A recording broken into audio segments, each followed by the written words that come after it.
Hello दोस्तों, आप सभी का स्वागत है आपके यूट्यूब चैनल केडी क्लास में।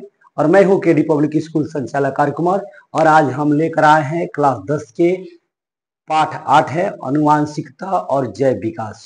अनुवांशिकता और जैव विकास के अति महत्वपूर्ण 31 सवाल को लेकर हम लोग पहुंचे हैं। फिर नेक्स्ट वीडियो में यानी नेक्स्ट पार्ट भी हम लेकर आएंगे इसमें 90 क्वेश्चन है तो 3 पार्ट होंगे। 30 क्वेश्चन का मैं प्रत्येक दिन पार्ट बनाया हूं।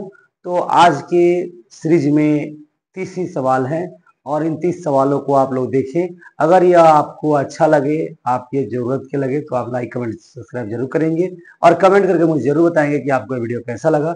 चलिए, क्वेश्चन है आपका, पहला का क्वेश्चन है अनुवांशिकता क्या है। क्या है? अनुवांशिकता क्या है? क्वेश्चन है आपका अनुवांशिकता क्या है। तो आपका जवाब होगा अनुवांशिकी जीव विज्ञान की वह शाखा है। अनुवांशिकता क्या है? तो अनुवांशिकी जीव विज्ञान की वह शाखा है जिसमें पीढ़ियों के बीच लक्षणों की सत्यता का अध्ययन किया जाता है, उसे हम अनुवांशिकता कहते हैं। चलिए, अगला सवाल है आपका, कह रहा है उस पादप, पूछ रहा है उस पादप का नाम लिखिए। सब अति लघु उत्तरीय क्वेश्चन है, 1 नंबर के हैं, 2 नंबर के हैं। चलिए, उस पादप का नाम लिखिए जिस पर मेंडल ने प्रयोग किया था। तो मेंडल महोदय ने उस पादप का नाम होगा मटर का पौधा। क्या होगा? मटर का पौधा होगा। यह मटर का पौधा ही है जिस पर मेंडल महोदय ने क्या किए थे? परीक्षण किए थे और इस पर अनुवांशिकता का जांच किए थे। तो वो आपका हो जाएगा मटर का पौधा जिस पर मेंडल महोदय ने प्रयोग किया था। ठीक है। चलिए, अगला क्वेश्चन है आपका, कर है जीन। जीन को परिभाषित करें। जीन क्या है? चाहे जीन को परिभाषित करें तो गुण सूत्र पर पाई जाने वाली वे भौतिक इकाइयां जो पैतृक लक्षणों को एक पीढ़ी से दूसरी पीढ़ी में ले जाने का कार्य करती है उसे जीन कहते हैं। जीन क्या है? तो जीन वैसी बताया है, जीन गुण सूत्र में पाई जाने वाली वे भौतिक इकाइयां हैं जो पैतृक लक्षणों को एक पीढ़ी से दूसरी पीढ़ी में ले जाने का कार्य करती है। यही जीन है कि जो माता पिता के गुण को संतानों तक पहुंचाने का भी काम करती है। ठीक है। तो वही चीज को लिखा हुआ है, गुण सूत्र में पाई जाने वाली वे भौतिक इकाइयां हैं जो पैतृक लक्षणों को यानी माता पिता के लक्षणों को एक पीढ़ी से दूसरी पीढ़ी में ले जाने का कार्य करती है। यह जीन का काम होता है। चलिए, अगले क्वेश्चन को देखा जाए। कह रहा है डीएनए। डीएनए का पूर्ण रूप लिखिए। डीएनए का पूर्ण रूप यानी डीएनए का फुल फॉर्म कहिए या डीएनए का पूरा नाम कहिए। तो डीएनए का पूरा नाम है deoxyribose. D for deoxyribose, N for nucleic और ए फॉर एसिड, यानी कि डीऑक्सीराइबोज। डीऑक्सीराइबोज न्यूक्लिक एसिड होता है, इसका डीएनए का फुल फॉर्म होता है या डीएनए का पूरा नाम होता है डीऑक्सीराइबोज न्यूक्लिक एसिड। यह आपकी परीक्षा के दृष्टि से अति महत्वपूर्ण है, इसलिए आप लोग इसे जरूर याद करते चलेंगे। चलिए, अगला सवाल है आपका गुण सूत्र। गुण सूत्र के कौन कौन से घटक हैं? गुण सूत्र के कौन कौन से घटक हैं? तो गुण सूत्र के 2 ही घटक हैं, एक है क्रोमैटिड है और दूसरा है सेंट्रोमियर है। क्या है? सेंट्रोमियर है। ठीक, पहला है क्रोमैटिड, दूसरा है सेंट्रोमियर। किस चीज के लिए? तो गुण सूत्र के घटक हैं। ठीक है। तो गुण सूत्र के घटक कौन कौन है? तो क्रोमैटिड है और सेंट्रोमियर है। आपका जवाब होना चाहिए। अगला क्वेश्चन, मनुष्य में कह रहा है मनुष्य में गुण सूत्रों की कितनी संख्या होती है? तो मनुष्य में गुण सूत्रों की संख्या 23 जोड़ी होती है या यह 46 भी कहा जा सकता है। 46 होती है। कितनी होती है? 46 होती है। और जोड़ा में बात किया जाए तो यह 23 जोड़ी होती है। कितनी होती है? 23 जोड़ी, जिसमें एक जोड़ा क्या होता है? एक जोड़ा जो होता है वह लिंक क्रोमोसोम होता है। क्या होता है? लिंक क्रोमोसोम होता है। इसे भी याद रखेंगे आप लोग, लिंक क्रोमोसोम होता है। तो आपसे पूछा जाए कि गुण सूत्र कितने होते हैं तो 46 यानी 46 होते हैं, और या आप 23 जोड़ी बोल सकते हैं। लिंक क्रोमोसोम कितने होते हैं तो आप बताएंगे एक जोड़ी होता है यानी कि 2 होते हैं। चलिए, अगला क्वेश्चन देखा जाए। कह रहा है जीवो, जीवो की अनुवांशिक इकाई क्या है? तो जीवो की अनुवांशिक इकाई जीन है, जो एक पीढ़ी से दूसरी पीढ़ी में गुणों का वहन करता है, यानी माता पिता के गुणों को संतानों में पहुंचाने का काम करता है। इसीलिए इसे अनुवांशिक इकाई कहा गया है। अनुवांशिक इकाई इसलिए क्योंकि यह एक पीढ़ी से दूसरी पीढ़ी में गुणों को पहुंचाने का कार्य करता है। चलिए अगला क्वेश्चन है आपका, कह रहा है लिंग गुण सूत्र क्या है? लिंग गुण सूत्र क्या है? तो गुण सूत्र जो आयुग्मित अवस्था में पाया जाता है। क्या होता है? आयुग्मित अवस्था में पाया जाता है, लिंग निर्धारण में सहायता होता है। लिंग गुण सूत्र क्या है? तो लिंग निर्धारण में सहायता करने का काम करता है, यानी कि लड़का होगा या लड़की, इसका निर्धारण कौन करता है? तो लिंग गुण सूत्र ही करता है। या लिंग गुण सूत्र क्या होते हैं? तो लिंग गुण सूत्र पुरुषों में एक्स वाई होते हैं, एक्स और वाई होते हैं, और महिलाओं में एक्स एक्स ही होते हैं।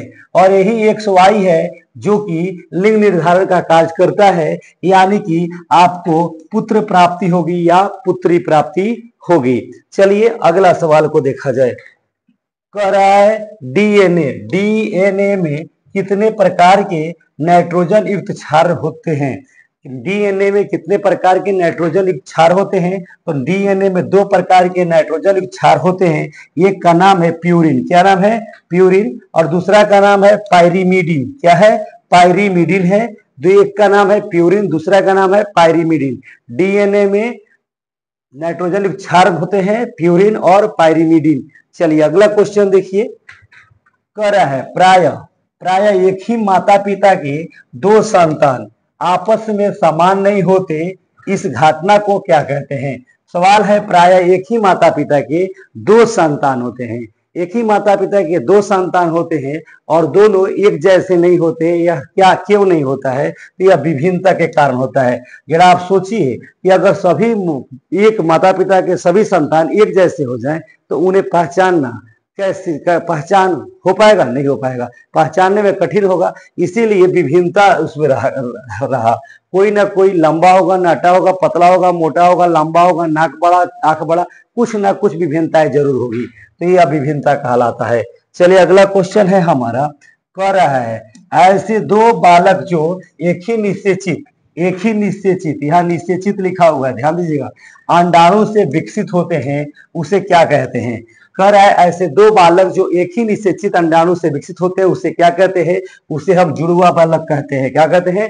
जुड़वा बालक कहते हैं। कभी कभी देखिएगा कि एक ही निश्चेचित अंडाणु से किसी व्यक्ति को 2 पुत्र या 2 पुत्री या एक बेटा एक बेटी का जन्म हो जाता है, तब उसे हम लोग गांव से जुड़वा कहते हैं। क्या कहते हैं? जुड़वा कहते हैं। चलिए अगला सवाल है आपका। कह रहा है किसी बालक के हाथ में 5 के बदले 6 उंगली, कितनी उंगलियां? 6। 5 की उंगलियां देखे होंगे आप सभी के हाथों में कितनी उंगलियां होती है? 5 उंगलियां होती है। लेकिन पूछ रहा है किसी बालक के हाथ में 5 के बदले 6 उंगली का होना किस प्रकार की विभिन्नता है? तो यह विच्छिन्न विभिन्नता है या उत्परिवर्तन कहलाएगा। क्या कहलाएगा? विच्छिन्न विभिन्नता कहलाएगा या उत्परिवर्तन कहलाएगा। इसी के वजह से उसके हाथ में 5 उंगलियों के बजाय 6 उंगलियां हो जाती है। चलिए अगला सवाल है आपका। कह रहा है किस वैज्ञानिक को अनुवांशिकी का पिता कहते हैं? तो ग्रेगर जॉन मेंडल को हम अनुवांशिकी का पिता कहते हैं। अनुवांशिकी का पिता किसे कहते हैं? तो ग्रेगर जॉन मेंडल को कहते हैं। क्या कहते हैं? तो अनुवांशिकी का पिता कहते हैं। यही है अनुवांशिकी के पिता। चलिए अगला देखिएगा क्वेश्चन। कह रहा है मेंडल के प्रयोग मूलतः किस जैविक प्रक्रम पर आधारित है? मेंडल के प्रयोग मूलतः किस जैविक प्रक्रम पर आधारित है? ये मैं थोड़ा सा तेजी में इसलिए वीडियो को क्वेश्चन बना रहा हूं ताकि अभी 10:30 हो चुका है और थोड़ी सी विलम्ब हम लोग है, इसीलिए थोड़ा सा तेजी में हम लोग है कि कम समय में वीडियो बन जाए। रात्रि का 10:30 हो रहा है। मेंडल के प्रयोग मूलतः किस जैविक प्रक्रम पर आधारित है? तो यह संकरण पर आधारित है। मेंडल का प्रयोग किस पर आधारित है? तो संकरण पर आधारित है। यह संकरण का मतलब पहले संकर समझिए। यह संकर माने होता है दोगला। क्या होता है? दोगला होता है। दोगला किसे कहा जाता है? जो दो माता पिता से जन्म लिया हो, जो जिसके दो पिता हो, उन्हें दोगला कहा जाता है। यानी कि हाइब्रिड इंग्लिश में इसे कहा जाता है जब दो पौधों को निषेचित कराकर एक नए किस्म के पौधे का तैयार किया जाता है, उसे हम संकर कहते हैं और उस क्रिया को संकरण कहते हैं, यानी हाइब्रिड कहते हैं और इसी को संकरण कहा गया है। तो मेंडल के प्रयोग में मूलतः किस जैविक प्रक्रम पर आधारित है? तो संकरण पर। इन्होंने नई पौधों को क्रॉस प्रजनन कराकर एक तीसरा नया पौधा तैयार किए जो उत्तम क्वालिटी का हुआ। चलिए अगला देखिए क्वेश्चन को कह रहा है मेंडल द्वारा वर्णित अनुवांशिक इकाइयों या कारकों को क्या कहते हैं? मेंडल द्वारा वर्णित अनुवांशिक इकाइयों या कारकों को क्या कहते हैं? तो जीन कहते हैं। क्या कहते हैं? जीन कहते हैं। इन्होंने बताया कि यही जीन है जो माता पिता के गुण को, पैतृक गुणों को क्या करता है? बाल बच्चों के यानी संतानों के गुणों तक पहुंचाता है। चलिए अगला सवाल देखिए, कह रहा है किस प्रकार के प्रोटीन में द्विगुण की क्षमता होती है? तो डीऑक्सीराइबोज केंद्रीय अम्ल में होता है। इसमें किस प्रकार के प्रोटीन में द्विगुण की क्षमता होती है? तो डीऑक्सीराइबोज केंद्रीय अम्ल में यह द्विगुण की क्षमता होती है। चलिए अगला सवाल है आपका अनुवांशिक पदार्थ क्या है? तो आपका जवाब होगा डीएनए अनुवांशिक पदार्थ है। अनुवांशिक पदार्थ क्या है? तो डीएनए है। डीएनए का फुल फॉर्म होता है डीऑक्सीराइबोज न्यूक्लिक एसिड होता है। क्या होता है? डीऑक्सीराइबोज न्यूक्लिक एसिड होता है और यही है अनुवांशिक पदार्थ है। चलिए अगला सवाल देखिएगा, कह रहा है संतति में पाए जाने वाले प्रत्येक लक्षण कहां से आते हैं? तो पिता और माता से आते हैं, डीएनए से। पिता और माता के डीएनए से आते हैं। संतति में पाए जाने वाले, संतति मतलब नए संतानों में पाए जाने वाले प्रत्येक लक्षण कहां से आते हैं? तो माता पिता के डीएनए से आता है और यह जीन का काम होता है। चलिए अगला सवाल देखिएगा, प्रभावी लक्षण किसे कहते हैं? तो F1 पौधे या जीवों में दिखाई पड़ने वाले लक्षण को प्रभावी लक्षण कहते हैं और अप्रभावी लक्षण F2 पौधों में होता है। तो पूछ रहा है प्रभावी लक्षण किसे कहते हैं? तो F1 पौधे या जीवों में दिखाई पड़ने वाले लक्षण को प्रभावी लक्षण कहते हैं, अप्रभावी F2 वाले को कहा जाता है। चलिए अगला सवाल है हम लोगों का, कह रहा है प्रोटीन संश्लेषण के लिए सूचना कहाँ संग्रहित रहती है? तो कोशिका के डीएनए में संग्रहित रहती है। प्रोटीन संश्लेषण के लिए सूचना कहाँ संग्रहित रहती है? तो आपका जवाब होगा कोशिका के डीएनए में संग्रहित रहती है। कहाँ रहती है? तो कोशिका के डीएनए में संग्रहित रहती है। चलिए अगला सवाल है आपका, कह रहा है जीन किसे कहते हैं? जीन किसे कहते हैं? कोई भूत पिचास को जीन नहीं कहते भैया, ये विज्ञान है और विज्ञान में जीन का काम होता है माता पिता के गुणों को संतानों तक पहुंचाना, नहीं पैतृक गुणों को संतानों तक पहुंचाना। कह रहा है इसी के कारण अगर पिता तोतला हो तो फिर संतान भी उसका थोड़ा तोतला हो जाता है ना? क्यों? क्योंकि डीएनए का ही ये प्रभाव होता है और जीन का। कह रहा है जीन किसे कहते हैं? तो डीएनए का वह भाग जिसमें किसी प्रोटीन संश्लेषण के लिए सूचना होती है, उस प्रोटीन को जीन कहते हैं। क्या कहते हैं? डीएनए का वह भाग जिसमें किसी प्रोटीन संश्लेषण के लिए सूचना होती है, उसे प्रोटीन को जीन कहते हैं। चलिए अगला क्वेश्चन है हम लोगों का, कह रहा है जीवों में लक्षणों को कौन नियंत्रित करता है? तो आपका जवाब होगा, उत्तर होगा कि जीन नियंत्रित करता है। जीवों में लक्षणों को कौन नियंत्रित करता है? तो जीन है वही नियंत्रित करता है। चलिए अगला सवाल है हम लोगों का, कह रहा है लिंग निर्धारण में किस प्रकार के क्रोमोसोम का महत्वपूर्ण योगदान होता है?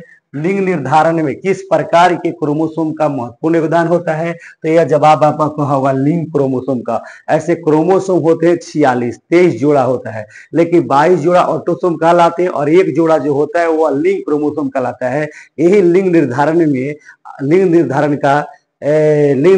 का निर्णय करते हैं कि उससे मने नर होगा या मादा होगा, इसका निर्धारण ये लिंग क्रोमोसोम ही करते हैं। तो वही पूछ रहा है लिंग निर्धारण में किस प्रकार के क्रोमोसोम का महत्वपूर्ण योगदान होता है?